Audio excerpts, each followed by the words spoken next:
વિદ્યાર્થી મિત્રો, આજના ક્લાસમાં આપણે કાર્બનિક રસાયણ વિજ્ઞાનનો એક નાનકડો એવો મુદ્દો એટલે કે કાર્બનિક સંયોજનોનું આયુપીએસસી નામાંકરણ આપણે શીખશું.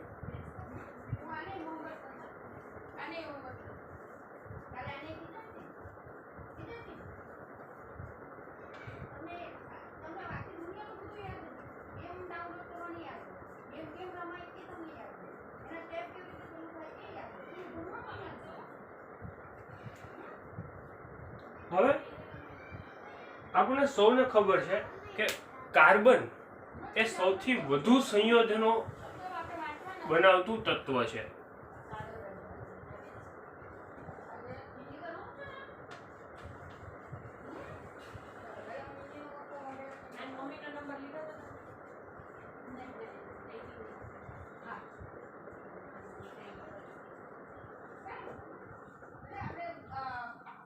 તેને સંયોજકતા 4 છે.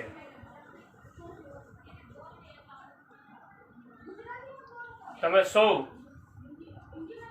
મિથેન થી પરિચિત હશો, બરોબર? એનું એક ખૂબ જ સરસ ઉદાહરણ છે મિથેન. મિથેન એટલે કાર્બન સાથે 4 હાઇડ્રોજન જોડાયેલા હોય, બરાબર? તો આ છે 4 સંયોજકતા ધરાવતું એક ખૂબ જ સરસ મજાનું ઉદાહરણ એટલે કે મિથેન. આ વાત થઈ કાર્બનની, બરાબર? હવે કાર્બન સાથે જેમ જેમ સંયોજનો બને તેમ એનું ઓળખ અને નામકરણ આપવું જરૂરી બને છે. તો આયુપીએસસી નામકરણની જરૂરિયાત શા માટે પડી એ આપણે જોઈએ.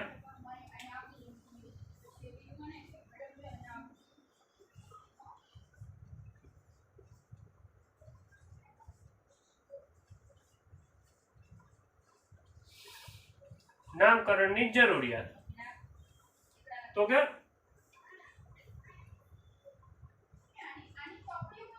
કાર્બનના કેટેનેશનના ગુણધર્મને કારણે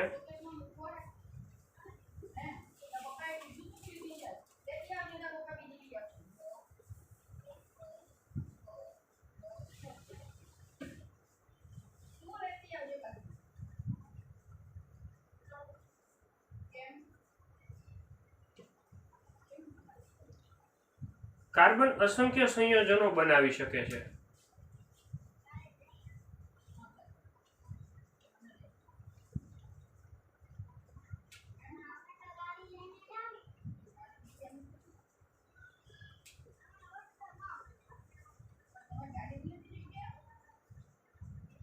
હવે આ જે અસંખ્ય સંયોજનો છે એને ઓળખવા માટે, બનતા દરેક નવા સંયોજનને ઓળખવા માટે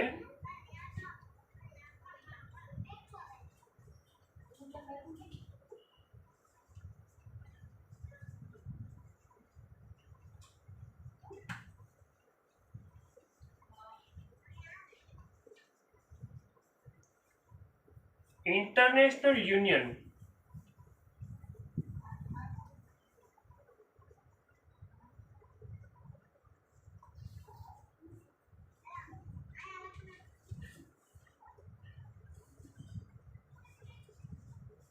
for pure and applied chemistry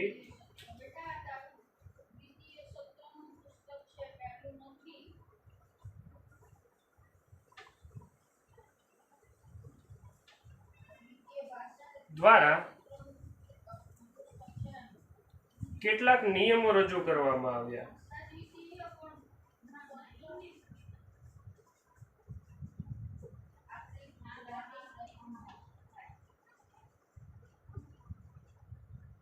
આ નિયમો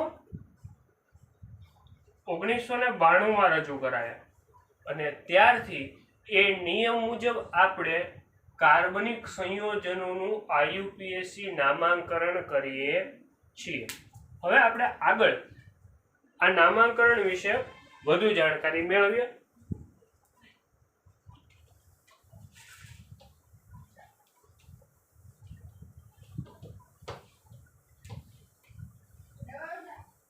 નામાંકરણ શીખતા પહેલા આપણે થોડીક એની બેઝિક વસ્તુઓ શીખી લઈએ.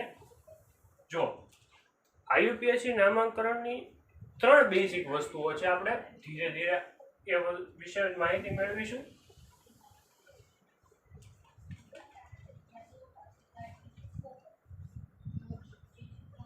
સૌથી પહેલા આવે છે પૂર્વગ.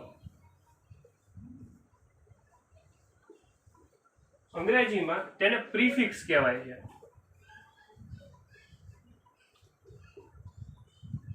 પ્રીફિક્સ એટલે નામની આગળ લાગતી કોઈ પણ વસ્તુ.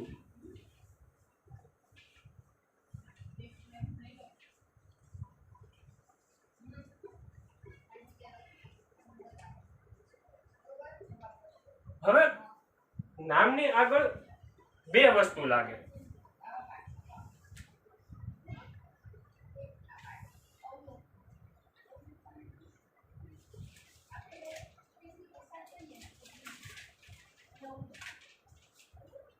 સાયક્લો, સૌથી પહેલા તો સાયક્લો અથવા બાયસાયક્લો.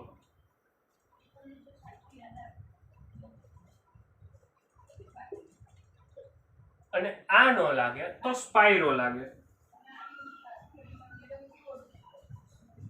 આને પ્રીફિક્સ છે એટલે કે કોઈ પણ નામની આગળ લાગતા શબ્દો છે.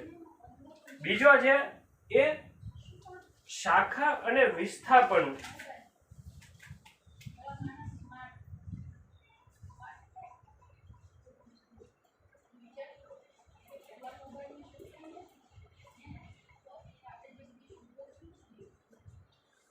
અત્યારે માત્ર આ વસ્તુ ધ્યાનથી સાંભળો. આગળ જતા આપણે ઉદાહરણથી આ શાખાઓ અને વિસ્થાપન શું છે એ આપણે સમજીશું. ચલો આપણે એક ઉદાહરણથી સમજીએ. તમારી પાસે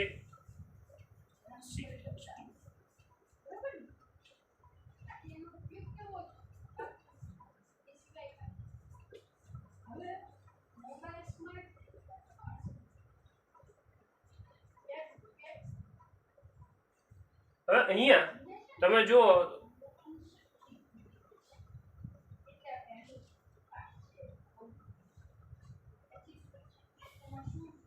પેન્ટાઇલ નું તમારી પાસે ઉદાહરણ છે.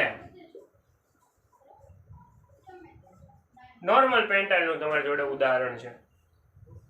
અહીંયા તમે જુઓ છો તો કે R એક શાખા તરીકે આ કાર્બન સાથે જોડાયેલો છે.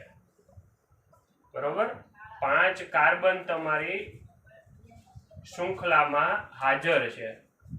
તો આવી રીતે અહીંયા R OX એવા અલગ અલગ વિસ્થાપિત સમૂહો ત્યાં હાજર હોય છે, શાખાઓ હાજર હોય છે. જોઈએ આપણે આગળ શાખાના ટોપિકમાં એ વસ્તુ શું છે. શાખાઓ તો કે જો R હાજર હોય શાખા તરીકે તો આલ્કાઇલ આવશે,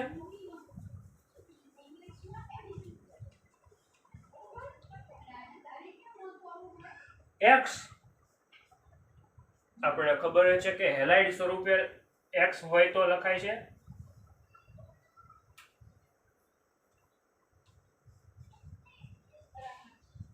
હવે હેલાઇડમાં 4 અલગ અલગ હેલાઇડ તમને જોવા મળે છે. બરોબર, ક્લોરીન, બ્રોમિન, આયોડીન અને ફ્લોરીન.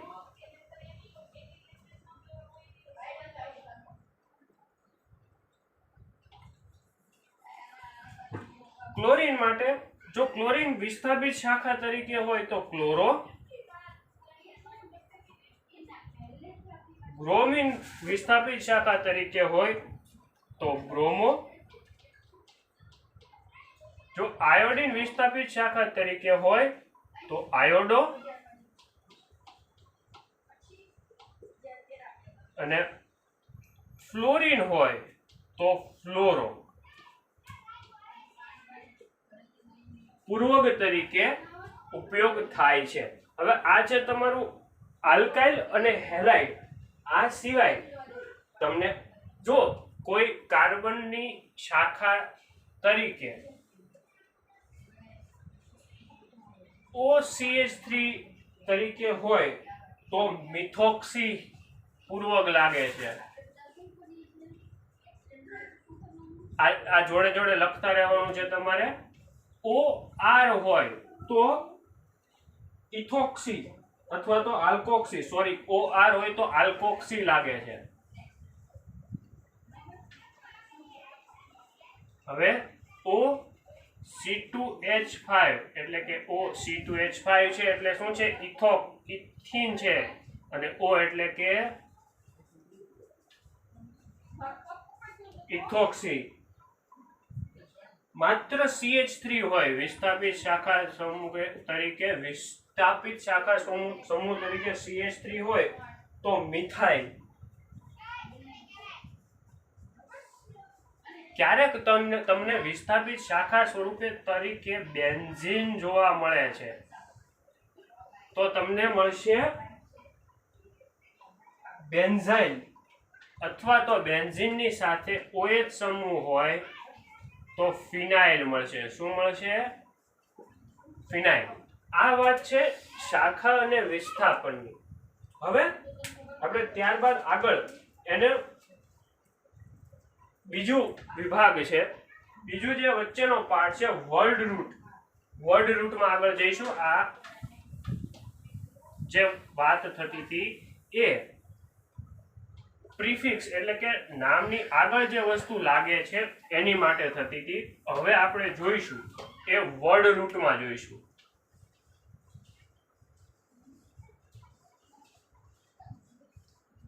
વર્ડ રૂટ એટલે શું? તો કે વર્ડ રૂટ એટલે જનક શૃંખલા.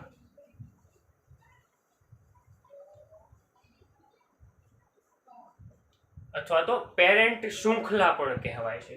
હવે આ જે જનક શૃંખલા અને પેરેન્ટ શૃંખલા છે એ કાર્બનના નંબર પરથી નક્કી થાય. કઈ રીતે? જો કે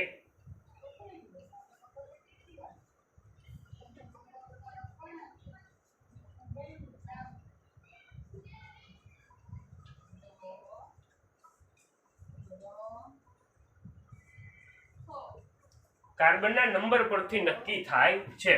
જો એક કાર્બન હોય તો મિથ, 2 કાર્બન હોય તો ઇથ, 3 કાર્બન હોય તો બ્યુટ, 4 કાર્બન હોય તો પ્રોપ, 5 કાર્બન હોય તો પેન્ટ, 6 કાર્બન હોય તો હેક્સ,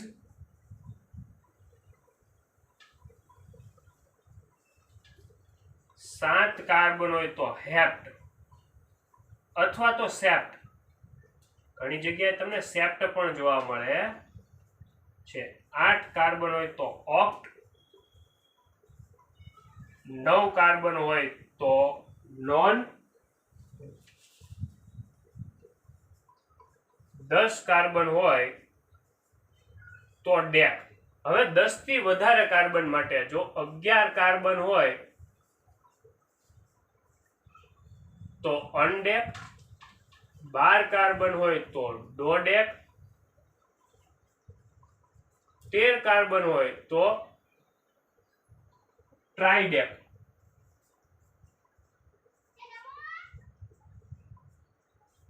તેર કાર્બન સુધી તમારે અહીંયા આવશે. હવે આપણે સફિક્સ એટલે કે પ્રત્યય, આ બે વસ્તુ પૂર્વક અને વર્ડ રૂટ એટલે કે જનક શૃંખલા પછી આપણે જે એક વસ્તુ બાકી છે એ આપણે જોઈએ. એ છે પ્રીફિક્સ, જેવું જ છે સફિક્સ એટલે કે પ્રત્યય.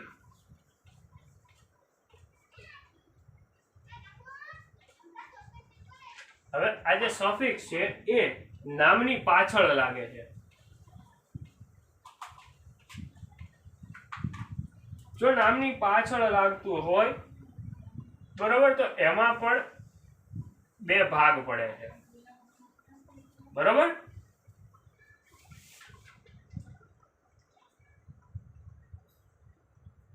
આલ્કાઇન હોય એટલે કે કાર્બન સાથે એકલ બંધ હોય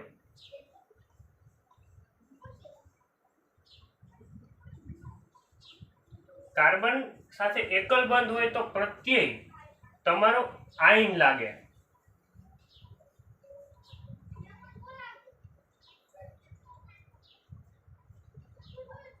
સોરી, આલ્કાઇન હોય તો 3 બંધ હોય, આલ્કેન હોય તો સિંગલ બંધ હોય તમારો.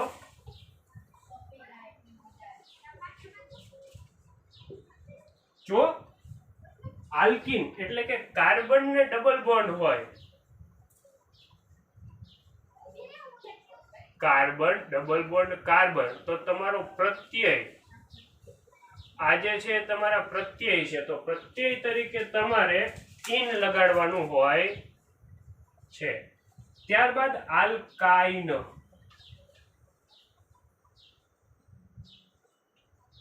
એટલે કે કાર્બન સાથે ટ્રિપલ બંધ ત્રિબંધ હોય તો છેલ્લે પ્રત્યય તરીકે આયન લાગે છે.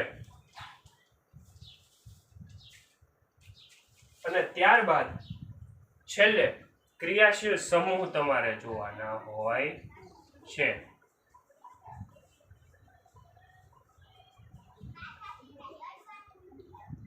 ચાલો, આટલું આઈ હોપ કે તમે આટલું ક્લિયરલી સમજી ગયા હશો.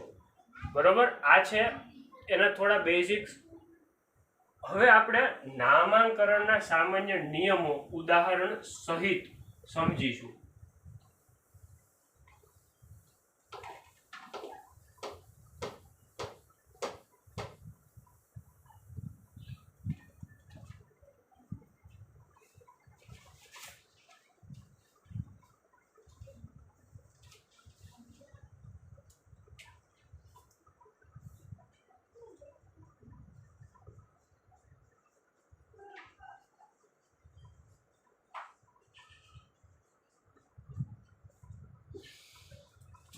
સૌથી પહેલો નિયમ આવશે તમારી પાસે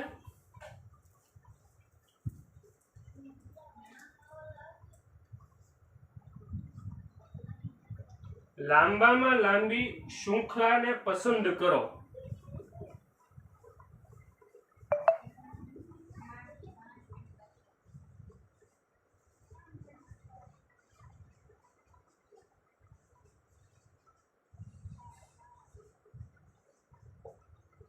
હવે લાંબામાં લાંબી શૃંખલા આપણે પસંદ કરીએ. આપણે જોઈએ નીચે ઉદાહરણ દ્વારા.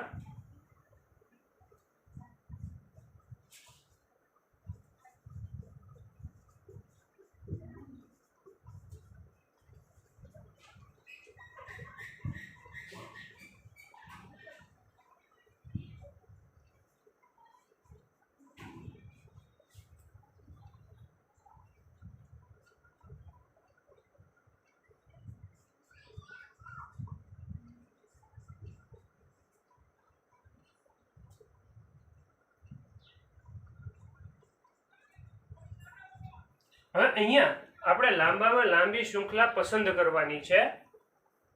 અહીંયા કાર્બનની સંયોજકતા 4 થવી જરૂરી છે. લાંબામાં લાંબી શૃંખલા પસંદ કરીએ એટલે હવે આપણે નંબર આપીએ.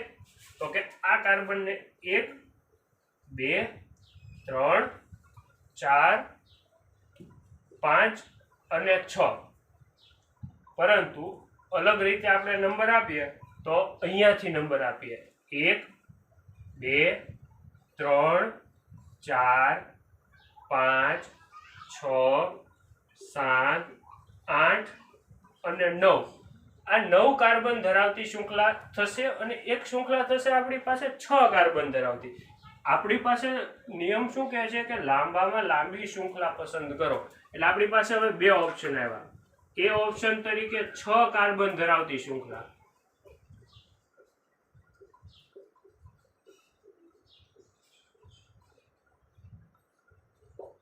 અને બી ઓપ્શન તરીકે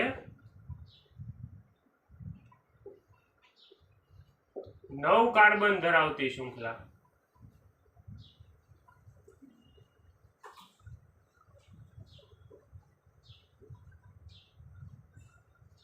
તો હવે નિયમ શું કહે છે? લાંબામાં લાંબી શૃંખલા પસંદ કરો.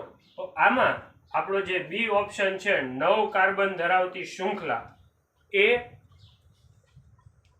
શૃંખલાને જનક શૃંખલા તરીકે આપણે લઈશું. ત્યારબાદ હવે જો આમાં એક બીજી વસ્તુ ધ્યાનમાં રાખવાની છે કે જે તમે લાંબામાં લાંબી શૃંખલા પસંદ કરો છો ને એ કદાચ સીધી રેખામાં ન હોય. જો અહીંયા તમે જુઓ તો 1 થી 5 આવી રીતે છે, પછી નીચે જશે અને બાકીના 4 કાર્બન નીચે છે. એટલે કે તમારી જે લાંબામાં લાંબી શૃંખલા છે એ સીધી રેખામાં ન હોય તો ચાલે. ચલો હવે આપણે એના નેક્સ્ટ નિયમમાં જઈશું.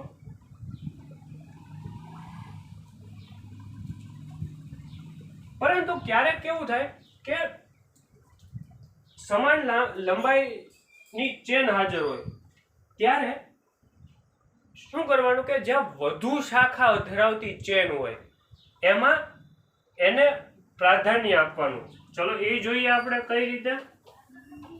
આપણે લાંબામાં લાંબી શૃંખલા તો પસંદ કરી લીધી, પણ દર વખતે કઈ સમાન નિયમ ન રહે, એમાં પણ એક્સેપ્શન કેસ હોય. તો કે જો ભાઈ સમાન લંબાઈ ધરાવતી શૃંખલા હોય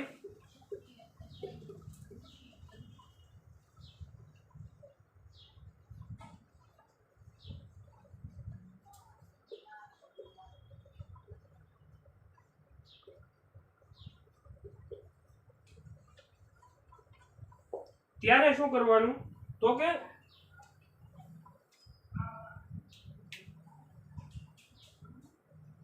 વધુ શાખા ધરાવતી ચેનને પસંદ કરવાની.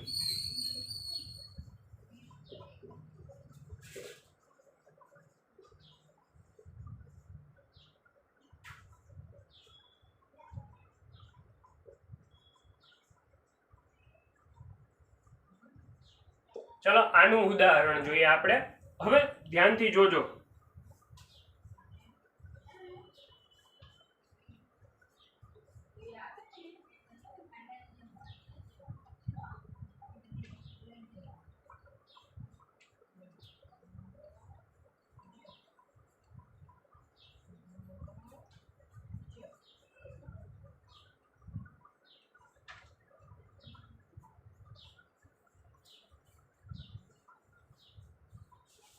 અહીંયા તમે નંબરિંગ આપો તો શું થશે?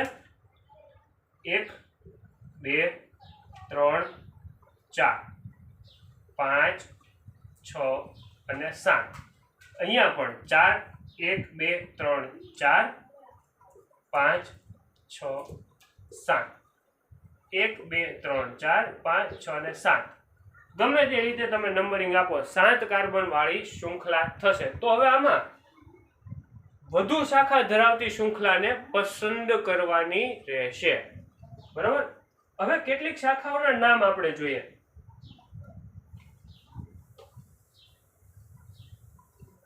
જો શાખા તરીકે કાર્બન સાથે આવી રીતે કાર્બન, આ બધા હાઇડ્રોજન અહીંયા છે જ, મેં લખ્યા નથી પણ અહીંયા બધે હાઇડ્રોજન છે જ. બરોબર. શાખા તરીકે કંઈક ને કંઈક સમૂહ હાજર હોય તો કેટલીક શાખાઓ અને સમૂહ શાખાઓ હું તમને લખાવું છું, એ લખી લો. જો સંયોજન છે, અહીંયા તમે સંયોજન લખો, એક ચાર્ટ બનાવી દો. અહીંયા સંયોજન લખો અને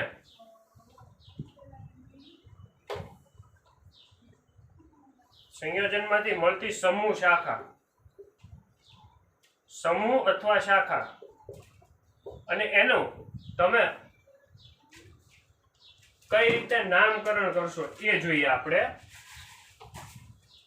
બરોબર. હવે સંયોજન તરીકે CH4 છે. CH4 ને તમે શું કહેશો?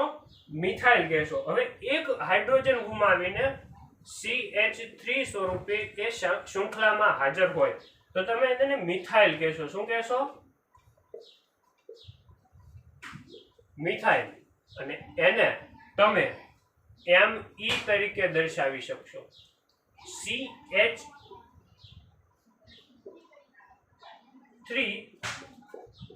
CH3 એટલે કે તમારું ઇથાઇલ થશે.